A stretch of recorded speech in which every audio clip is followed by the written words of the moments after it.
وقتی که صدای استقلال در سرزمین ما طنین انداخت، نه تنها دولت بلکه آرزوی نسل نو احیا گردید. آرزوی پرچمبرداری، آرزوی نامبرداری، آرزوی معرفی نمودن دولت در میدانهای جهانی. امروز ما قصه یک دختر پر اراده و توانا شاعره ذوالقینه را نقل خواهیم کرد. قهرمانی که با زحمت و تلاش راه ورزش را انتخاب نمود و با زحمت و تلاش این راه را طی نمود. اینجا دهه وحدت جماعت دهات فخرآباد ناحیه خراسان است. گوشه زیبا و آرامی که طبیعت دلفریب، زمین‌های حاصلخیز و مردم محنت‌قرینش با مهمان‌نوازی و صداقتش شهرت دارند. محض در همین مکان دختر به دنیا آمد که بعداً با اراده قوی و محنت شبانه روزی خود نام تاجیکستان را در عرصه بین المللی بلند برداشت. اینجا زادگاه مشزن معروف تاجیک شاعره ذوالقینه را می باشد. از خردی میخواستم که ورزشکار شوم. ورزش تا چقدر ذوق شوق داشتم. در همون مکتب‌ها در دوره‌های مکتبی بسکتبال بازی میکردیم با طلبه‌گان. مکتب با مکتب بسکتبال بازی میکردیم. بعد خواستم که یگان تالار روم مشق کنم کاراته یا که محاربه‌های تن‌بدن یگان زال روم. با وجود زندگی و تمرین در دوشنبه، شاعره همیشه خود را فرزند فخرآباد می‌داند. برای او دهه وحدت مکان نیرو، الهام و آغاز راه بزرگ زندگی است.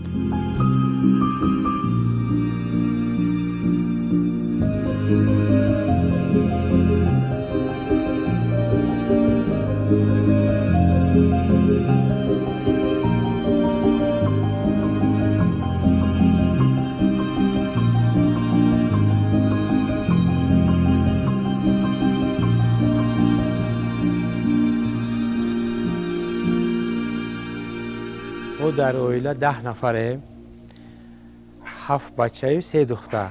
همین دخترها را ای هماده که اینجاگیشون شاعره، ای گودکیش خورسول بود، مایدک بود، وای ورزش تا شوقمند بود، ذوق داشت. تو صنفی پنجم کم کم اشتراک میکرد، مسابقه ها اشتراک میکرد. همین قشلاق مونده، همین ده مونده، همین المپیاد اشتراک، مسابقه ها اشتراک کرد. 3 خواهر دارم. یکی اینجاگی مونه، بامبای نم خواهرم مونه. خیلی ایرکای چیزی که گویا دستگیری کرده فقط قوت میتیم وایکسته. در جماعت دهات فخرآباد اویلای ذوالقینه نقش خیلی کلیدی دارنگه میارزد. چون که برادر این کس سالهای دراز در جماعت دهات فخرآباد وظیفه‌های گوناگون رو ادا نمودند. اهل اولادش در زندگی میکنن. پدر و مادرش در رشد و نموی همین حدود جماعت دهات فخرآباد سهم خود را گذاشتند. شاعره ذوالقینه و یکی از چهره‌های شناخته بوکس تاجیکستان است که امروز با دستاوردهای ورزشی و شخصیت نمونوی خود افتخار ملت گردیده است. راه ورزشی شاعره از محاربه‌های آمیخته آغاز یافت. در ابتدا محض همین نوع ورزش توجه او را به خود جلب کرده بود. برادرم هم خواستند که یگان تالار رفت. بعد از مکتب گفته معلمه مطلوبه ده نام نویس کردیم، مشق کردیم، محاربه های تن‌بدن. با هر روز مشق می رفتم، تمرین می کردم. بعد مسابقه ها سر شد، مسابقه ها برآمد کردم. لیکن در همین ورزش آمدنم ده مقصد نداشتم که المپیادا میرم، مسابقه ها میرم. گفته برای که از خوردی من دختری در چقدر ذوق داشتم. یکم باره که من دریا دارم در مجموعه ورزشی سالمگردانی فوک در 46 میکرورایون، یکم بار پدر شاعره از دست شاعره را گرفته به نزد من به مشق آورد. شاعره طول یک ماه برین مشق کرد و مشق را تمرین را پرتافت، یعنی که ادامه نداد. با پدری وی من گفتم که این دختر آینده دارد، یعنی که این دختر رو جدی به مشق دهید، نماند که وی مشقش رو ترد کند. сабабе ки ёш буд, завқи ҳар чӣ дошт, машқу тамрин сар карду. Баъд ман ба падари вай гуфтам ки ин духтарро ҷиддӣ биқапед. بعد آستا ما تصمیم گرفتیم که این دخترچه رو خیلی حواس داره، حواسش چی نکنیم. گفته خیلی محاربه تنبتن معلم خطی گوزانو کردیم یا بردیم دوشنبه ده. گفتیم که همه شاعره دخترمون کم ذوقمند ورزش تا چیزای همون سر شد. аммо баъди муддате бо дарки қобилият ва истеъдоди худ боксро интихоб намуд. ин интихоби сарнавиштсоз оғози саҳифаи нави зиндагии ӯ гардид. аз ҳамон рӯз ӯ бо иродаи қавӣ ба тамринҳои пайваста машғул шуда дар мусобиқаҳои ҷумҳуриявӣ ва байналмилалӣ ширкат варзид.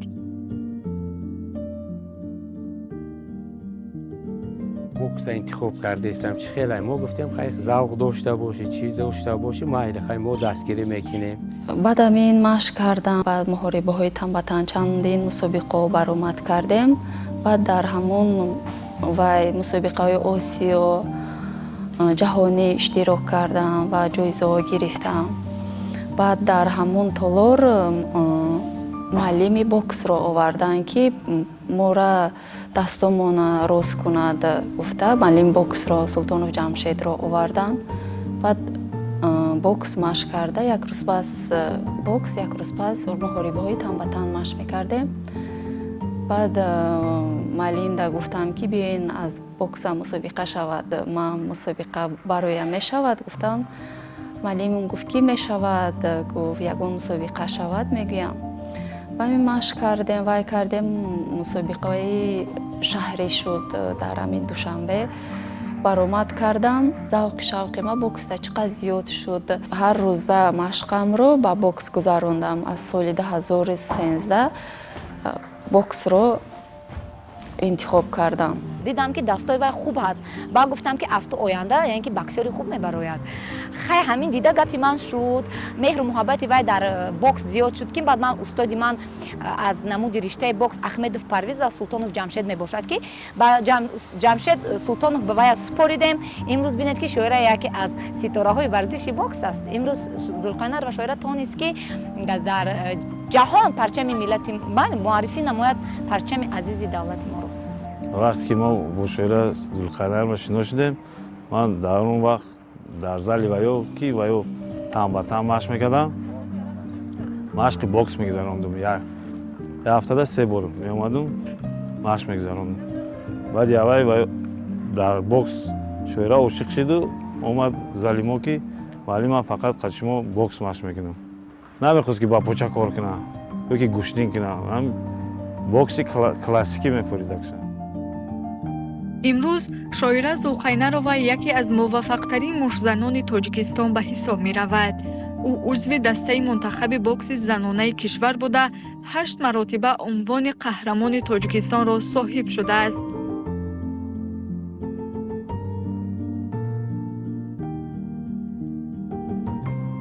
سال 2014 مسابقه جهانی در بین دانشجویان در روسیه برگزار شد. در آنجا اشتراک کردم و جای دوم را گرفتم. بعد از آن سال 2015 مسابقه آسیا شد در خیتای. در آنجا اشتراک کرده جای سوم را گرفتم. بعد چندین مسابقه های جهانی آسیا بین المللی شدند. بعد مسابقه ها برآمدن را سر کردم. سال 2015 برای چمپیونات آسیا چقدر وای تیاری نقض دیدگی بودیم. با یوری مربیم سحر بیگانه مشق میکردیم و از من باوری داشتن که من طلا میگیرم. گفته مربیم باوری داشتن. جای سوم رو گرفتیم. چمپیونات جهان بین دانشجویان رفته بودیم با یاکوتیا. در آنجا جای دوم رو اشغال نمود شاعر ذوالقینر. بعد با چمپیونات آسیا رفتیم. در آنجا یکم محاربه با منگولیا بود. غلبه کرد. بعد در پولوفینال با خیتایی شکست خورده جای سوم رو اشغال کرد. در پس هر یک دستاورد بزرگ عائله قرار دارد که همیشه پشتیبان و نیروبخش فرزند خود می باشد. شاعره در عائله 3 فرزند به دنیا آمده از مهر و محبت و دستگیری پدر و مادر و برادران و خواهران بهره ور گردیده است.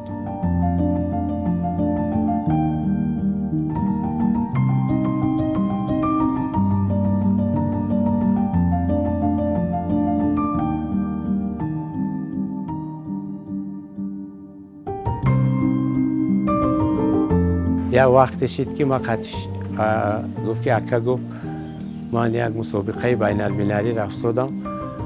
ما گفتم خیلی من خطیتون میرم و دستگیری میکنم دیگه. دستگیری با امره شده رفتم. بعد همونجا یک دولت شده است که همونجا ما یکم برد رفتم. اما رینگ ما همونجا حس کردم که همین مشت قطی میزنن آواز میبرورن. ما گفتم گفتم خیلی آوازوی خیلی قطعی همی دخترها همی خواهرچامون هم خیلی موش زده است. میگفتن تو زیخ نشو، تو هم فقط مغلوب شوی نشوی هم اشتراک کرده استی. دویم باره تو با همون تجربه چیزی که یعنی خطاگی تا این درس های میگفته. زیخ نمیکردم، گریه میکرد مثال اکا ما خیلی مغلوب شدیم. میگفتم زیخ نشو، همش ولی دوام داره. ما از کودکی یک جای کلان شدگی کتشون یک جای زندگی میکنیم. حاضر اپای شاعره سهری خسته زال میروند، بگه با زال میروند، 2 محل در یک روز زال میروند. بعد با کارهای خودشون مشغول. مسابقه که در جمهوری تاجیکستان میشود ما همه وقت کتشون میرویم، دستگیری میکنیم. تیاری جدی خوش رو میبینن. بعد ما کتشون یک جای میرویم، دستگیری میکنیم. محبت ساکنان زادگاه به شاعره تنها به خاطر پیروزی‌های ورزشی نیست. او برای جوانان نمونه عبرت، برای نورسان رمز اراده و برای همدیهگانش مایه افتخار میباشد. با تشبث برادرانش سال 2021 در دهه وحدت جماعت دهات فخرآباد میدانچه ورزشی بنیاد گردیده مورد استفاده قرار داده شد. در مراسم افتتاح این انشاءات مهم اساسگزار صلح و وحدت ملی پیشوای ملت پرزیدنت جمهوری تاجیکستان محترم امامعلی رحمان به واسطه اشتراک نمودند. امروز این میدانچه به مکان تربیت نسل سالم و ورزش دوست تبدیل یافته است. ما تصمیم گرفتیم که همین با 30 سالگی استقلالیت جمهوری تاجیکستان ما تصمیم گرفتیم اکا و دادرها پدر و مادرمو مصلحت قطعی همین شاعره را یک میدانچه ورزشی ساخته بنا استفاده بدیم. بعد همون را ساخته استفاده دادیم. برادرام تیاری میدیدن که تالار کشاین، نه که من با گفتگی نبود که دانومی تو میمونیم گفته. بعد همون نزدیکی های کشاده شویده گفتن که شاعره این تالار رو دانومی تو میمونیم. برای من این حسیات خیلی زور بود. تا حالا از یادم نمیبراید و حسیاتا که دانومی من تالار کشادن و در کشاده شویش خود جناب عالی اومد. یک احساساتی فراموش نشونده بود. با من خیلی صحبتی ناز گذراندن. من خودم را مصلحت‌های صحبت‌های ناز گذراندن. من انگیزه گرفتم، قوه گرفتم. شاعره با اهل اولادش، با خانواده‌اش، با پدر و مادر و برادرانش در حدود جماعت دهات فخرآباد میدانچه ورزشی ساخته به استفاده دادن که محض با اشتراک سرور دولت اساسگزار صلح و وحدت ملی پیشوای ملت با استفاده داده شدن. و امروز در این میدانچه ورزشی نورسان و جوانان و دختران حدود جماعت دهات فخرآباد مشق‌های ورزشی میگذرانند، چاره‌بینی‌های گوناگون ورزشی را برپا می‌نمایند. شاعره تنها در میدان ورزش موفق نیست. او همزمان به تحصیل نیز توجه مخصوص ظاهر نموده الکی صاحب 2 دیپلم تحصیلات عالی می باشد. این از آن شهادت می دهد که برای انسان علم و دانش و ورزش 2 قنات اساسی پیش رفتند و محض با همین جهانبینی او برای جوانان کشور نمونه ارزنده است. سال 2013 донишгоҳи тиҷорати ҷумҳурии тоҷикистон дохил шудам. Баъд онҷонро хатм карда, маълумоти дуюм ба донишгоҳи миллӣ ҳуқуқшиносида споридам. онҷонро хатм карда хостам ягон ҷо кор дар рояи ҳуқуқшиносӣ. саҳар бегонӣ машқ мекунем, вақт намешавад гуфта, вале кор надор омадем. баъд ҳамин зимистонда аз ҳамаи хурдӣ духтурӣ да завқ истодагӣ будай ба курси ҳамширагӣ даст боридам, хатм кардам. дар баробари варзишгар будан дар соҳаи илм якум ихтисосашон тиҷоратӣ, дуюмаш ҳуқуқшиносӣ, боз ба наздикӣ курсҳои духтуриро тамом кардам. имрӯз номи шоира зулқайнарова на танҳо дар байни дӯстдорони варзиш, балки миёни мардум низ бо эҳтиром садо медиҳад. ӯ бо хоксорӣ, ахлоқи ҳамида, меҳнатдӯстӣ ва ватандӯстии худ обрӯву нуфузи баланд касб кардааст.